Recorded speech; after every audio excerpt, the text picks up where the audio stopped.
तो थोड़ा ज़्यादा से ज़्यादा लोगों तक रीच बन पाएगी और प्लेटफ़ॉर्म को एक इकोनॉमिकली सपोर्ट भी मिल पाएगा। क्योंकि जो काम लोग जो है 5,000 10,000 लेकर के कर रहे हैं, वो काम जो है आपको यहाँ पर उससे बेहतर काम आपको 400-500 रुपए में मिल जा रहा है।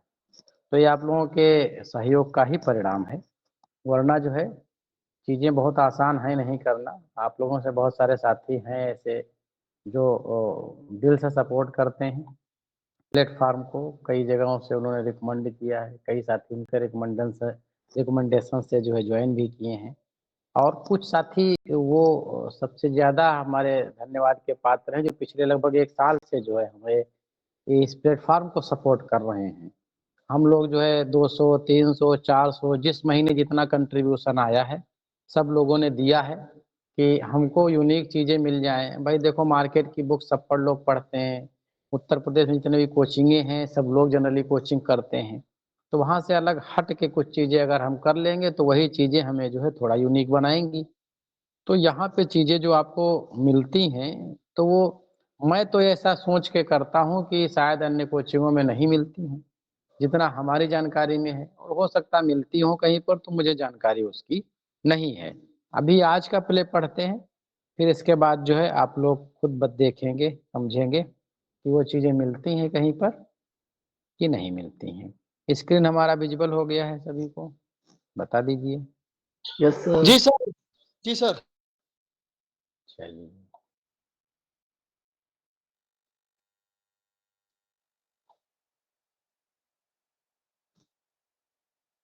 प्ले है आज का विलियम शेक्सपियर का एंटोनी एंड क्लियोपैट्रा।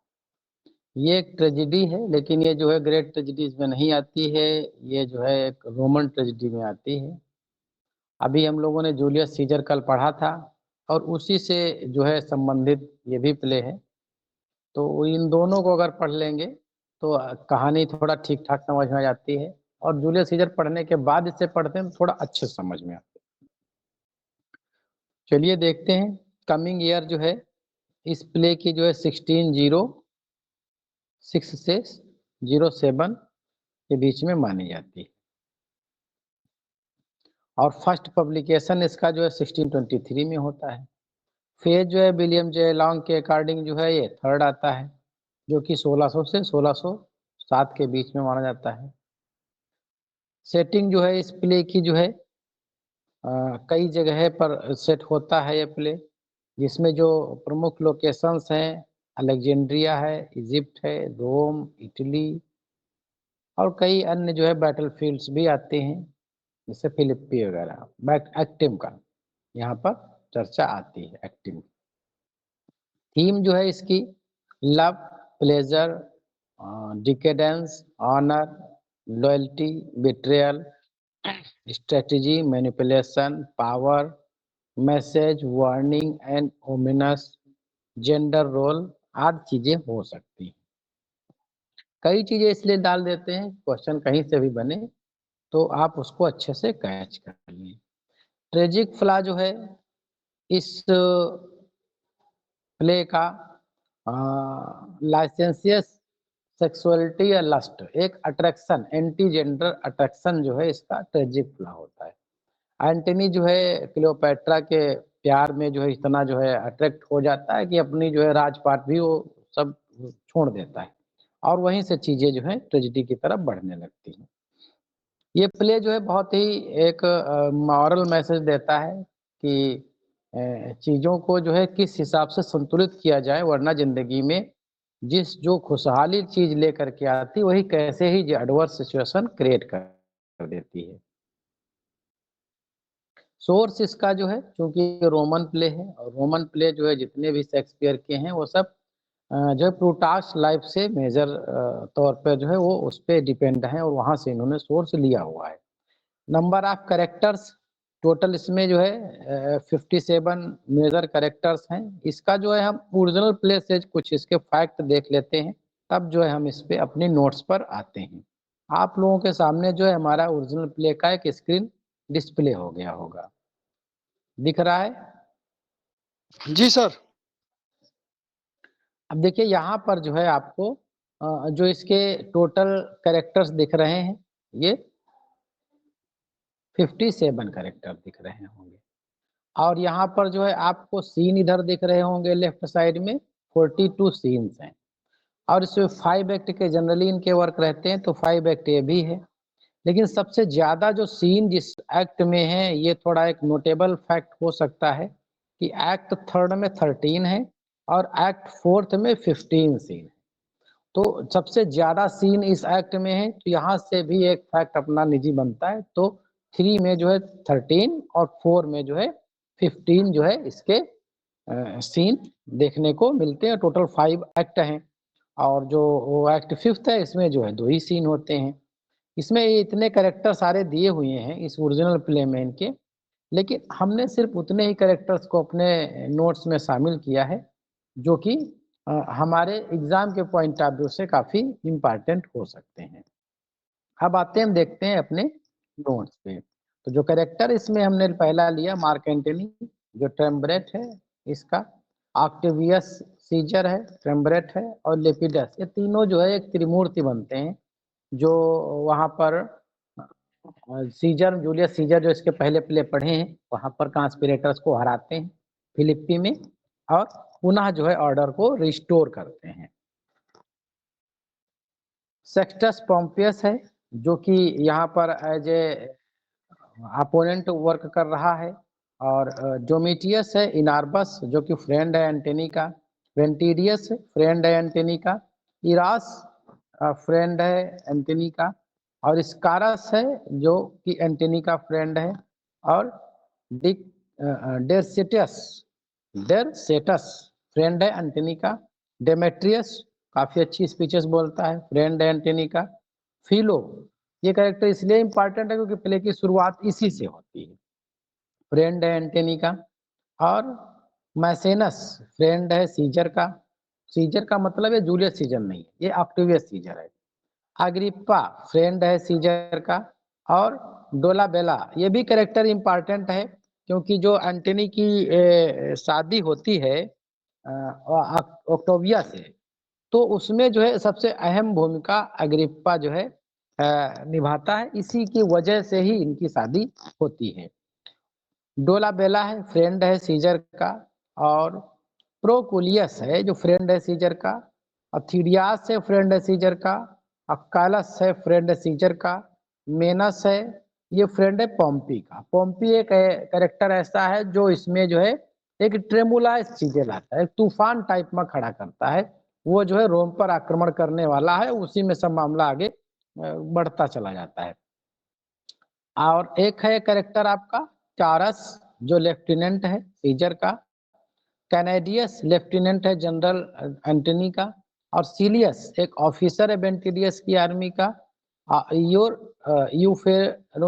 यूफ्रोनियस ये एम्बेसडर है एंटनी के सीजर के लिए, अलेक्सस एक अटेंडेंट है क्लियोपैट्रा का, मर्डियन क्लियोपैट्रा का अटेंडेंट है, सिलिस्कस अटेंडेंट है क्लियोपैट्रा का, डियोमेडस अटेंडेंस है क्लियोपैट्रा का, सूदसियर एक कैरेक्टर इंपॉर्टेंट हो सकता है क्योंकि जूलियस सीजर में भी है और यहाँ पे भी एक भविष्यकर्ता के रूप में, क्लाउन भी है, क्लियोपैट्रा है जो कि एक क्वीन है और मेन फीमेल लीडिंग कैरेक्टर है, एक खूबसूरती का एक प्रतिमूर्ति माना जाता है, एक एल्यूजन भी क्लियोपैट्रा के नाम का दिया जाता है। ऑक्टेविया जो सिस्टर है ऑक्टेवियस सीजर की और जो वाइफ बनती है एंटनी की, और चारमिरान है अटेंडेंट है क्लियोपैट्रा का, इरास है ये भी क्लियोपैट्रा का अटेंडेंस है। एक कैरेक्टर इसमें नाम छूट गया, फुलबिया, हालांकि उसका रोल नहीं आता है, एक रेफरेंस आता है, जो कि वाइफ होती है, पहली वाइफ होती है एंटनी की। तो इस तरह से जो है हमने मेजर कैरेक्टर इसके देखे। अब जो है हम देखते हैं इस प्ले का जो प्रोटैगनिस्ट है वो मार्क एंटनी माना जाता है, और जो कि क्वीन उसके जो क्वीन क्लियोपैट्रा होती उनके जो है प्यार में वो पागल है। एंटागोनिस्ट जो इस प्ले का ऑक्टेवियस सीजर जो है, हालांकि ये होता है एंटनी का फ्रेंड है, साथी होता है, जूलियस सीजर में जो है ये सब लोग मिल करके कॉन्स्पिरेटर को हराते हैं और ऑर्डर रिस्टोर करते हैं। लेकिन यहाँ पर जो है क्योंकि इसकी बहन से शादी होती है एंटोनियो की, और एंटोनियो का जो लगाव होता है क्लियोपैट्रा के प्रति होता है, इसलिए जो है ये उसके अगेंस्ट चला जाता है और अगेंस्ट एक्टिविटी करता है, और एंटागोनिस्ट यहाँ पर वो बन जाता है। टोटल एक्ट 5 है और सीन जो है इसमें 42 इसमें दिखाए गए हैं। प्ले की अगर शुरुआत हम करें तो अलेक्जेंड्रिया से होती है। क्लियोपेट्रा के महल के एक कक्ष में जो है इसकी शुरुआत होती है। हम अगर ओरिजिनल प्ले से देखें इसकी, तो जो प्ले की शुरुआत है एक्ट फर्स्ट सीन 1 दिख रहा होगा आप लोगों को, दिख रहा है जी? जी सर। एक अलेक्जेंड्रिया का है, एक रूम है क्लियोपेट्रास का पैलेस का। यहाँ पर जो है डेमेट्रियस और फिलो ये दो इंटर करते हैं स्टेज पर, और फिलो की स्पीच पहली होती है। वो कहता है ने but this is a dotage of our generals. ये जो ये है एंटनी, एंटनी का जो क्लियोपेट्रा के प्रति लगाव है उसको यहाँ पर क्रिटिसाइज करते हैं ये दोनों जो है डेमेट्रियस और ये जो है फिलो। तो फिलो की ही स्पीच होती है। एक क्वेश्चन और आपसे बन सकता है, क्योंकि क्लियोपेट्रा इसका एक मेजर कैरेक्टर है, तो क्लियोपेट्रा की पहली स्पीच कौन सी है? तो if it we love intent tell me how much. ये जो है क्लियोपेट्रा तब बोलती है जब इससे मिलती है सी एंटनी से, और एंटनी को पता चलता है कि वहां रोम में जो है विद्रोह कर दिया है फुलविया ने, और मामला काफी जो है एडवर्स होने वाला है, और तुम जो है चीजों को जा करके संभालो। और उस चीज को देख करके सुन करके ये कहती है क्लियोपेट्रा कि ये प्यार है क्या? यही प्यार है? तुम इस तरह से चीजों को सोच सकते हो कि छोड़ने की बात कर सकते हो मुझे? फिर एंटनी करता है देयर से beggary in the love that can be the right. Antony की पहली स्पीच होती है कि नहीं, ऐसा संभव नहीं है कि मैं तुम्हें छोड़ दूं। मैं दुनिया को छोड़ सकता हूँ लेकिन तुम्हें नहीं छोड़ सकता हूँ। तो ये दोनों की स्पीचेस जो है इंपॉर्टेंट हो सकती है, इनकी पहली स्पीचेस हैं। साथ ही में चलो हम इसकी लास्ट स्पीच भी देख लेते हैं, पूरी प्ले की जो है कि लास्ट स्पीच क्या है। जो लास्ट स्पीच होती है इसमें ऑक्टेवियस की आती है। जूलियस सीजर में भी ऑक्टेवियस की लास्ट स्पीच है, और यहाँ पे भी जो है आपको लास्ट स्पीच ऑक्टेवियस सीजर की मिल रही है। यहाँ वहां पर जो है वो सेलिब्रेट करते हैं जब बैटल जीत जाते हैं कॉन्स्पिरेटर को हरा के। यहाँ पर एंटनी और क्लियोपेट्रा की डेथ हो चुकी होती है। वो जो है इनसे नाराज तो बहुत होता है, क्योंकि ऑक्टेवियस जो ऑक्टेविया इनकी बहन है उसके वजह से, क्योंकि बहनोई उसके बन जाते हैं। लेकिन बाद में जो है इनके प्यार को वो स्वीकार करता है कि वाकई में इन्होंने भले रोम के साथ गलत किया हो, दुनिया के लिए गलत किया हो, लेकिन इनका प्यार जो है ठीक ठाक आपस में संबंध थे इनके, तो इनको चलो ससम्मान जो है इनको दफनाते हैं, फ्यूनरल जो है करते हैं। तो वही बोलता है यहाँ पर most probable that so she die for her physician tell me. उसके फिजिशियन ने कहा कि ये दोनों जो है मर चुके हैं। लास्ट लाइन जो इसकी आती है इन सोलम सो द अटेम्प्ट, नीचे सबसे दूसरी लाइन है, बता दो, ये देखो, in solemn show the attend this funeral and then to Rome come Dolabella see high order then the great solemnity. इनको जो है थोड़ा सम्मान जो है काम इनके साथ में किया जाए। तो ये जो है ओरिजिनल प्ले से कुछ टेक्स्ट हैं जो यहाँ से चीजें हमें ध्यान रखने की जरूरत है। अब आते हैं हम अपने इनकी सिनॉप्सिस, जो प्ले है इसके सिनॉप्सिस क्या है। अलेक्जेंड्रिया क्लियोपेट्रा के महल का जो है पहला सीन ओपन होता है पहले एक्ट का। वहां पर जो है फिलो और डेमेट्रियस एंटनी के क्लियोपेट्रा के प्रति जो संबंध है, जो अंध प्रेम है, उसकी लेकर के आलोचना करते हैं।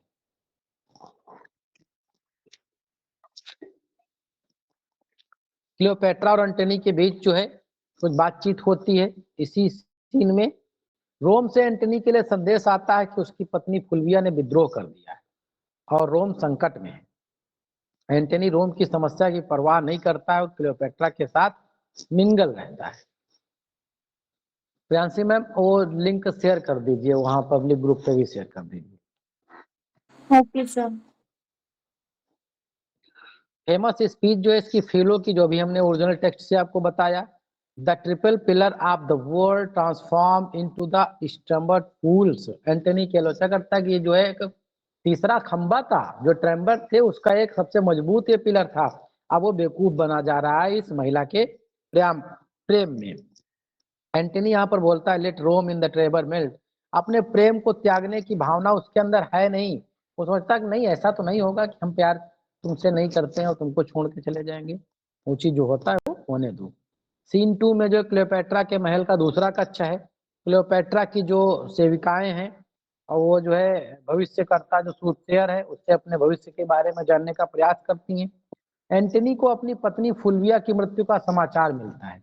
एक प्रमुख घटना जो है ये है कि एंटनी को जो है फुल्विया की मृत्यु का समाचार कब मिलता है, इन विच एक्ट। तो एक्ट फर्स्ट है और सीन ये 2 है। इसमें जो है उसकी पहली पत्नी की मृत्यु का समाचार मिलता है। एंटनी रोम लौटने का निर्णय लेता है क्योंकि अब फुल्विया मर चुकी है, रोम जो है संकट में है।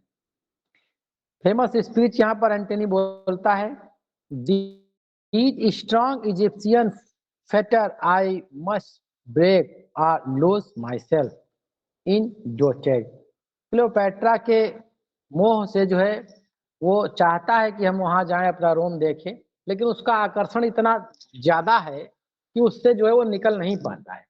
देखो आप लोगों ने जो है रोमियो जूलियट को भी सुना होगा, पढ़ा होगा, श्री फरहाद को भी सुना और पढ़ा होगा, और एक एंटनी और क्लियोपेट्रा है। प्यार रोमियो जूलियट ने भी किया था, प्यार जो है श्री फरहाद ने भी किया था, और प्यार इन्होंने भी किया, एंटनी और क्लियोपेट्रा ने। वो लोग प्यार करके एक नाम दे गए, एक मिसाल दे गए, और ये प्यार करके बदनाम हो गए। आज जो है क्लियोपेट्रा इतनी सुंदर थी, आज भी माना जाता है कि जो है जहां पर कोई ऐसे कनिंग वुमेन दिख जाती है या कनिंग कहीं महिला कोई दिख जाती है सुंदर, तो उसे क्लियोपेट्रा का एक एग्जाम्पल दे दिया जाता है। मतलब एक निगेटिव रूप में क्लियोपेट्रा को लिया जाता है, जबकि जो है उनका प्यार आपस में जो है बड़ा ही सच्चा था। लेकिन आप ये प्ले देखेंगे पूरा, तो उसमें जो है कहीं ना कहीं क्लियोपेट्रा का कनिंगनेस आपको देखने को मिलेगा, और एंटनी की जो है वही वशीभूत हो जा रहा आकर्षण के लिए ये देखने को मिलेगी। यहीं से निकल के इसकी थीम आ जाती है एक लव एंड लस्ट। एक तरफ जो है लव है और दूसरी तरफ इसमें लस्ट भी दिखता है, क्योंकि एक अगर अपना पूरा राजपाट छोड़ करके एक महिला के पीछे दीवाना है, इसका मतलब वो उसके अंदर विवेक कुछ है नहीं है, विवेक कुछ ऐसा बचा नहीं है। इतना जो है क्लियोपेट्रा ने उसे अपने प्यार में दीवाना कर दिया है। और सीन 3 में जो है क्लियोपेट्रा के महल का ही एक कक्ष होता है। यहाँ पर एंटनी जा चुका है और क्लियोपेट्रा बैठी उससे जो है नाराज है कि वो जो है लौट करके कब आएगा, और उससे बातचीत, अभी गया नहीं है, उससे बातचीत होती, दोनों के बीच में तकरार भी होती, लेकिन एंटनी लास्ट में समझाता है कि हे प्रिय, तुम चिंता न करो, हम जा रहे हैं, पहली वाली खत्म हुई है, तुम तो है ही हो, हम आएंगे लौट के तुम्हारे पास, अब तो कोई बचा भी नहीं। और वो चला जाता समझा बुझा करके। फेमस स्पीच इसमें क्लियोपेट्रा की रहती है, eternity was in our lips and eyes. उनके प्रेम की गहराई व्यक्त करते हुए आपस में कुछ वो बातचीत करते हैं। एंटनी बोल लेता है, the strong necessity of time commands our service awhile. अब ये समय की नीड है कि हमें जो है अपने देश की सेवा करनी चाहिए, देश भी हमारा खतरे में और हमारी जो है पत्नी भी की डेथ भी हो चुकी, इसलिए जाना हमारा मजबूरी है हमारी। और सीन जब 4 पहुंचता है, रोम का होता है, ये ऑक्टेवियस सीजर के घर का है। यहाँ पर ऑक्टेवियस सीजर एंटनी की इस तरह की जो बदतमीजी वाली बातें होती हैं कि तुम याती करते हो, क्लियोपेट्रा के साथ घूमते रहते हो वहां पर, उसकी जो है बड़ा आलोचना करता है ऑक्टेवियस, क्योंकि इनका जो है एक शक्तिशाली दोस्त ये होता है। सीजर और लेपिडस रोम की राजनीतिक स्थिति पर चर्चा करते हैं। पोम्पी के बढ़ते प्रभाव निपटने के लिए एंटनी की मदद की वहां पर जरूरत पर जोर दिया जाता है, क्योंकि एंटनी एक पड़ोसी स्टेट का एक जो है किंग होता है, ड्यूक होता है, वो जो है रोम पर हमला करना चाह रहा है, उससे खतरे से रोम को कैसे बचाया जाए, ये सारे ट्रेम्बरेट वहां पर विचार करते हैं। यहाँ पर सीजर बोलता है, let his shames quickly drive him to Rome. Antony की जो गतिविधियां होती हैं उन पर जो ऑक्टेवियस सीजर का कटाक्ष होता है, इस लाइन में साफ निकल करके आता है कि शर्म आनी चाहिए एंटनी तुमको, कि तुमने बड़े रोम को, ये रोम वही है जिससे जो है हमने जो कॉन्स्पिरेटरों से बचाया था, और उस रोम को छोड़ करके तुम जो है एक सुंदर महिला के चक्कर में पड़े हो, पूरे देशवासियों के नागरिकों की कोई तुमको चिंता ही नहीं है। जो सीन 5 है, फिर से क्लियोपेट्रा के जो है महल में सीन वापस हो जाता है।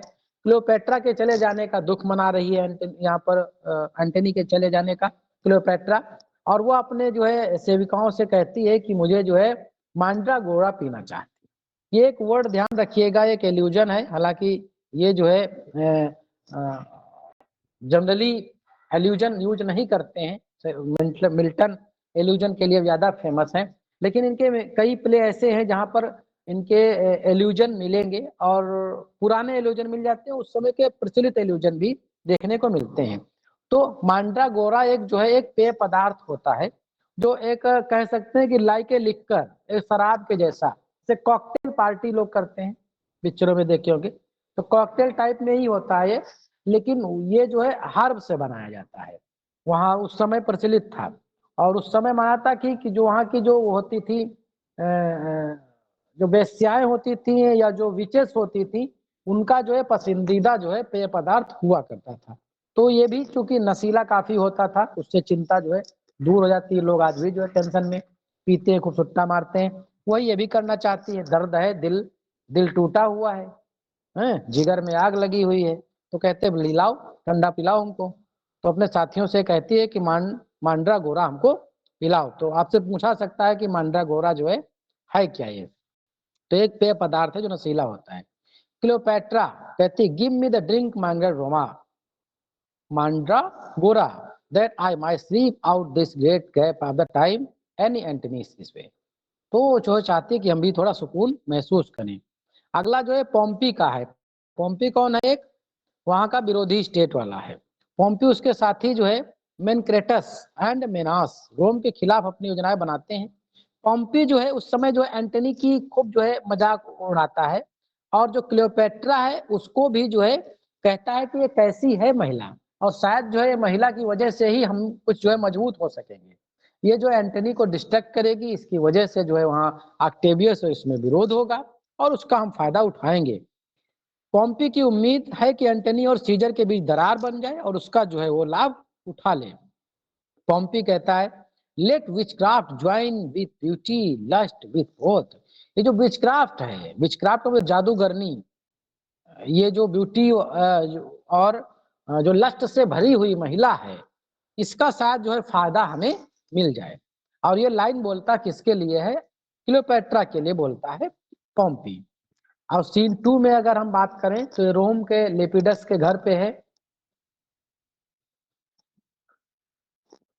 एंटनी, सीजर और लेपिडस के बीच जो है मुलाकात होती है। वहीं पर सीजर एंटनी पर आरोप लगाता है कि उसको अपने व्यक्तिगत सुखों के लिए अपनी जिम्मेदारियों से भाग रहा है। तनावपूर्ण चर्चा होती है, लेकिन वहीं पर बीच में आ जाता है अग्रिप्पा। जो अग्रिप्पा आता है, ये सुझाव देता है कि एंटनी की पत्नी खत्म हो गई है और तुम आपस में सुलह समझौता कर लो, और सुलह समझौते के सबसे बड़ी जो है एक न्यू हो सकती है कि तुम अपनी बहन की शादी एंटनी के साथ कर दो। और एंटनी को इस चीज की नीड भी है, वो भी सोचता है कि यार दोस्त तो हमारा रहा है ये, और साथ में मिलकर लड़े हैं इस रोम के लिए, चलो कर देते हैं। वहां से जो है बहन की शादी पे बातचीत बन जाती है। एंटनी कहता है लेट अस बरी ऑल अनकाइंडनेस। इंपॉर्टेंट हो सकती है लाइन। सीजर कहता है चलो अब सुलह करते हो, सारी जो है जो शत्रुताएं हैं या फिर जो हमारे विरोध थे उनको जो है हम बरी करते हैं, उनको दफनाते हैं। अग्रिपा कहता है to hold you in the perpetual amity take Octavia to his wife. अगर ये चीजें तुम करना चाहते हो तो तुम जो है अपनी जो ऑक्टेविया है उसको अपनी वाइफ के रूप में स्वीकार कर लो। सीन 3 रोम ऑक्टेवियस सीजर का घर है। एंटनी ऑक्टेवियस की अपनी भावनाएं व्यक्त करता है। एंटनी ज्योतिषी सूरसेर का सामना करते हैं, चेतावनी देता है उससे जो है तुम सीजर से दूर रहना, एंटनी को बताता है। आ जाता है thy demand is noble courageous high unmatchable but near him by angels become a fear. तुम उससे दूर ही रहो, एंटनी तुम्हारे लिए ठीक नहीं होगा। और जो सीन 4 होता है रोम की गली में होता है। मेनकस एग्रिप्पा लेपिडस से निपटने की तैयारी करते हैं। सीन 5 भी वह अलेक्जेंड्रिया फिर से पहुंच जाता है क्लियोपेट्रा के महल में। क्लियोपेट्रा को एंटनी और ऑक्टेविया की शादी की खबर मिलती है। वह गुस्से और दुख के बीच संघर्ष कर रही होती है और मैसेंजर पर अपना गुस्सा निकालने लगती है। फेमस स्पीच बोलती है उस समय Cleopatra the most affections pestilence upon the शादी की खबर, कहता है क्या है, हमसे ज्यादा सुंदर ऑक्टेवियस है क्या जो उसके चक्कर में पड़ गया। एंटनी जो है, मिसेनस के पास का एक सीन ओपन होता है 6 इसी का एक्ट का। पोम्पियो रोम के नेता एंटनी सीजर और लेपिडस के समझौते के लिए मिलते हैं। पोम्पी शांति के लिए सहमत हो जाता है, समुद्री लुटेरों को हराने की शर्त पर। सिसिली और सार्डिना जो दोनों साथ में एक कंबाइनेशन बना लेते हैं। Pompey to part with the unhacked edges and the bear back our traces. Pompey का जहाज जो है मिसेनस के पास से गुजर रहा होता है, सभी भोज में शामिल होते हैं। उनका सुझाव देते हैं कि पोम्पी रोम के नेताओं को मारने का मौका दे सकता है, लेकिन पोम्पी इसे स्वीकार कर देता है। परीक्षा की दृष्टि से कुछ महत्वपूर्ण है इसमें जो है, और इसका पोम्पी की मेनस की पोम्पी से स्पीच भी है। These 3 words share these competitors are in thy vessels. देखो, पोम्पी की महत्वाकांक्षा रोम के विद्रोह के लिए होती है। एंटनी और सीजर के बीच में सुलह होता है, ऑक्टेविया से इसका विवाह इसी एक्ट में होता है। सूतशेर की चेतावनी रहती है एंटनी को लेकर के कि तुम ऑक्टेवियस से दूर रहना। क्लियोपेट्रा के प्रति शादी की खबर आती है, बड़ा दुख होता है। पोम्पी रोम के नेताओं के बीच में समझौता हो जाता है इसी एक्ट में। तो ये किसकी बात कर रहा हूं मैं, एक्ट 2 की। इतनी घटनाएं होती हैं जो कि फेमस घटनाएं हैं। एक्ट 3 में अगर हम बात करें तो ये सीरिया के मैदान का ओपन होता है, और वहां पर बेंटेरियस और पैर्थियस की विजय प्राप्त होती है। वह एंटनी के प्रति वफादारी और अपनी महत्वाकांक्षा के बीच संघर्ष कर रहा होता है। कौन,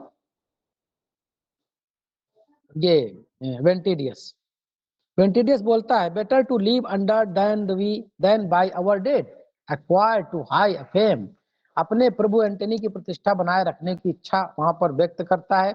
सीन 2 रोम का सीजर के घर का कक्ष है, जहां पर एंटनी और सीजर के बीच में तनाव कम करने की बातचीत कही जाती है।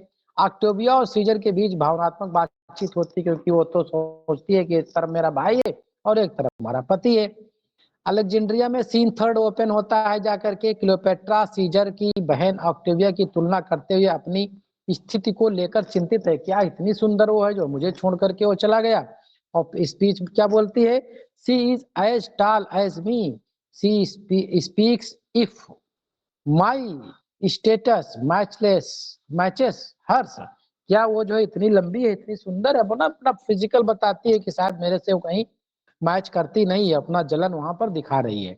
एज सीन 4 जो है एंटनी के घर का कक्ष है एथेंस में, जो है एंटनी और ऑक्टेविया के बीच संबंधों में दरार आने लगती है। और सीन 5 जो है एंटनी ऑक्टेवियस के विश्वासघात की खबरें मिलती हैं, वह युद्ध के लिए तैयार हो जाता है। सीन 6 में जो है ऑक्टेवियस सीजर एंटनी के क्लियोपेट्रा के साथ संबंधों की आलोचना करता है और आगे कर्तव्यों के लिए आगे बढ़ता है। यहाँ पर सीन 7 से लेकर 10 तक के, चूंकि लंबे सीन है इस प्ले में, जो है हम 60 में ही चीजों को कवर कर रहे हैं। एंटनी की सेना ऑक्टेवियस की सेना से के लिए लड़ने के लिए तैयार हो जाती है। क्लियोपेट्रा की युद्ध में उपस्थिति और उसका जहाज पीछे हटने का निर्णय एंटनी को संकट में डाल देता है। यहाँ पर जो है जो एंटनी है वो समझ जाता है कि शायद क्लियोपेट्रा सुंदर ही है, बाकी उसके पास दिमाग और इस तरह की लॉयल्टी है नहीं जो हम उस पर इतना जो है विश्वास कर सके। और एंटनी की हार यहाँ पर होती है। और जो एक्ट इस एक्ट का जो है सीन 11 से 13 जो है फिर से जो है क्लियोपेट्रा के महल में ही ओपन होते हैं, जहां पर एंटनी और क्लियोपेट्रा के बीच में हार्ड अटैकिंग होती है कि तुमने मुझे जो है धोखा दिया है। फिर क्लियोपेट्रा वहां माफी मांगती, कहती है, forgive my fearful sails, I fled not to betray you. ऐसा नहीं कि मैं तुम्हें धोखा देना चाहती थी, लेकिन वो ऐसा कुछ स्थितियां थी जो मुझे वापस होना पड़ा। अब आते हैं हम एक्ट 4 के। अलेक्जेंड्रिया सीजर का शिविर होता है। ऑक्टेवियस सीजर एंटनी के खिलाफ युद्ध के अंतिम चरण की योजनाएं यहाँ पर बन रही होती हैं। This time is universal peace is near. Antony की हार के बाद उम्मीद की ये सारी चीजें सामने आने लगती हैं। फिर आता है एक जो सीन 2 होता है, क्लियोपेट्रा के महल का ही है। और जो सीन 3 है ये महल के बाहर ओपन होता है। एक्ट 4 भी जो है महल के अंदर का ही, एंटनी क्लियोपेट्रा के बीच में जो है कॉन्फ्रंटेशन होता है। Come my lord we will strive to please you will.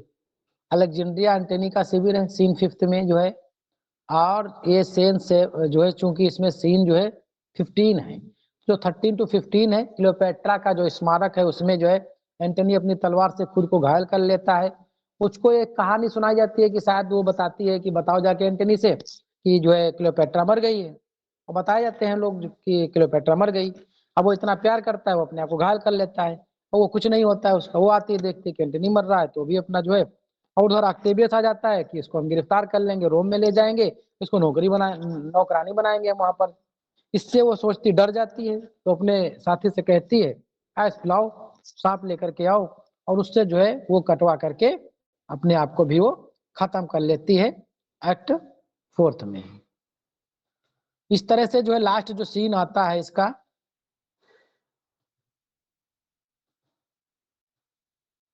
ये मेजर घटनाएं है। सीजर का क्लियोपेट्रा को पकड़ने के लिए रोम ले जाने का इरादा बनाता है। क्लियोपेट्रा की रोम में दास बनने की आशंका रहती है। क्लियोपेट्रा की आत्महत्या, और वो अपने स्वतंत्र सम्मान के लिए बलिदान अपना दे देती है। चारमीनार और राज भी इसी के साथ में मर जाते हैं। क्लियोपेट्रा एंटनी की मृत्यु के बाद जो है एक शांति संदेश देता है, दोनों की टुम्ब एक जगह वो जो है ऑक्टेवियस सीजर बनवा देता है। जो फेमस एक्ट है, act first scene fifth, Cleopatra का जो स्वान स्पीच रहती है इसी में आती है, लास्ट स्पीच खत्म हो जाती है।